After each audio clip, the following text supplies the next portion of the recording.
मृत्यु का पड़ाव एक जिंदा इंसान जिसे हर रात एक अदृश्य शव की ओर खींचा जाता है। अजनबी की दस्तक रात का तीसरा पहर था जब मोहन की नींद अचानक खुली। उसकी आंखों में भय और चिंता की लकीरें थीं। पिछले कुछ दिनों से उसे एक अजीब सी बेचैनी महसूस हो रही थी, जैसे कोई अदृश्य शक्ति उसे किसी अनजाने स्थान की ओर खींच रही हो। हर रात जब वह बिस्तर पर सोने जाता, उसे एक शव की दुर्गंध महसूस होती और उसकी आंखों के सामने अंधेरे में झिलमिलाती परछाइयां नाचने लगती। मोहन एक साधारण व्यक्ति था जो छोटे से कस्बे में रहता था। उसकी दिनचर्या में कोई खास बदलाव नहीं आया था, परंतु यह अजीब घटनाएं उसे परेशान करने लगी थीं। उसने इस विषय में अपने दोस्तों और परिवार से भी चर्चा की, पर कोई समाधान नहीं मिला। वह अपने कमरे की हर कोने में देखा करता, शायद कोई छुपा हुआ राज हो, परंतु कुछ भी असामान्य नहीं दिखता था। एक रात जब मोहन अपने कमरे में सोने की कोशिश कर रहा था, तभी उसे लगा कि उसकी चादर के नीचे कुछ भारी और ठंडा चीज पड़ी है। उसने धड़कते दिल से चादर उठाई और देखा कि वहां कुछ भी नहीं था, परंतु उस ठंडक का एहसास अभी भी उसके शरीर में दौड़ रहा था। यह रात भी अन्य रातों की तरह बीत गई, परंतु इस बार मोहन ने निर्णय लिया कि वह इस रहस्य को सुलझाकर ही दम लेगा। अगली सुबह मोहन ने अपने सबसे करीबी दोस्त विक्रम से इस बारे में बात की। विक्रम एक खोजी पत्रकार था और उसके पास विभिन्न रहस्यमयी घटनाओं का अनुभव था।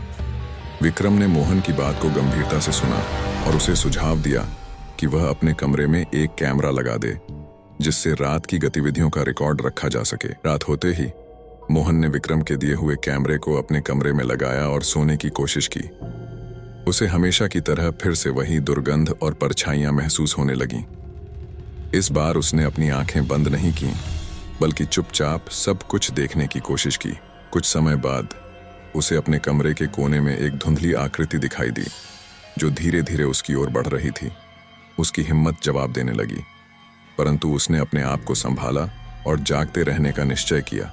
सुबह होते ही उसने कैमरे का रिकॉर्ड देखा। उसे उसमें वही धुंधली आकृति दिखी जो उसके बिस्तर के पास आकर गायब हो गई थी। विक्रम ने इस रिकॉर्ड को देखा और उसने मोहन को सुझाव दिया कि वे दोनों मिलकर इस रहस्य का पर्दाफाश करें। उन्होंने उस जगह की खोजबीन करने की योजना बनाई जहां से वह आकृति आ रही थी। मोहन और विक्रम ने रिकॉर्ड में दिखाई देने वाली आकृति के दिशा का अनुसरण किया और वे एक पुराने त्यागे हुए खंडहर तक पहुंचे। यह खंडहर गांव के लोगों द्वारा भयावह माना जाता था और किसी भी समय यह जगह सुनसान ही रहती थी। यहां तक पहुंचते ही उन्हें अजीब सी ठंडक महसूस हुई और आसपास की हवा में अजीब सी चुप्पी थी। खंडहर में प्रवेश करते ही उन्हें एक पुरानी डायरी मिली। इस डायरी में खंडहर के इतिहास के बारे में लिखा हुआ था।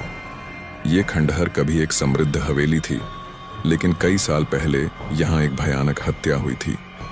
उस हत्या के बाद हवेली को त्याग दिया गया था और तब से यह जगह शापित मानी जाती थी।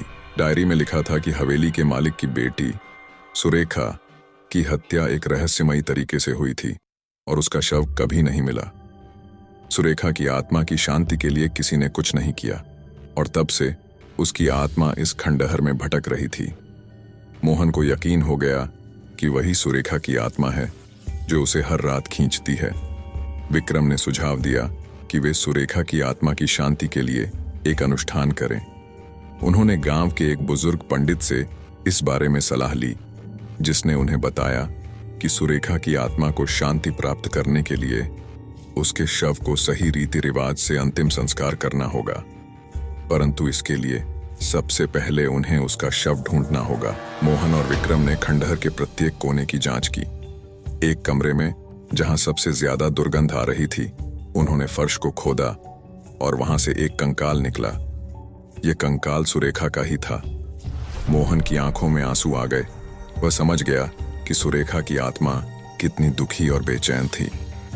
उन्होंने तुरंत पंडित को बुलाया और सुरेखा के शव का सही रीति रिवाज से अंतिम संस्कार किया। पंडित ने उन्हें आश्वासन दिया कि अब सुरेखा की आत्मा को शांति मिल जाएगी और मोहन की परेशानियां खत्म हो जाएंगी। अंतिम संस्कार के बाद मोहन ने महसूस किया कि वह अदृश्य शक्ति अब उसे नहीं खींच रही थी। उसकी रातें फिर से शांत हो गईं और उसे किसी भी प्रकार की दुर्गंध या परछाइयां नहीं दिखीं। मोहन और विक्रम ने राहत की सांस ली। उन्होंने सुरेखा की आत्मा को शांति दिलाने में सफलतापूर्वक मदद की थी।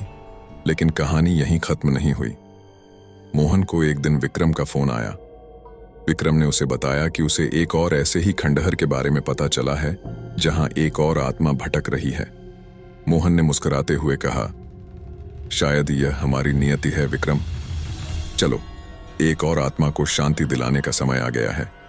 और इस प्रकार मोहन और विक्रम ने एक नई यात्रा शुरू की, जहां वे भटकती आत्माओं को शांति दिलाने का कार्य करने लगे। उनके दिल में अब कोई भय नहीं था, बल्कि एक दृढ़ संकल्प था कि वे हर आत्मा को शांति दिलाकर रहेंगे। यह मोहन और विक्रम की रहस्य और भयावहता की यात्रा को दर्शाती है, जहां वे भटकती आत्माओं को शांति दिलाने का कार्य करते हैं।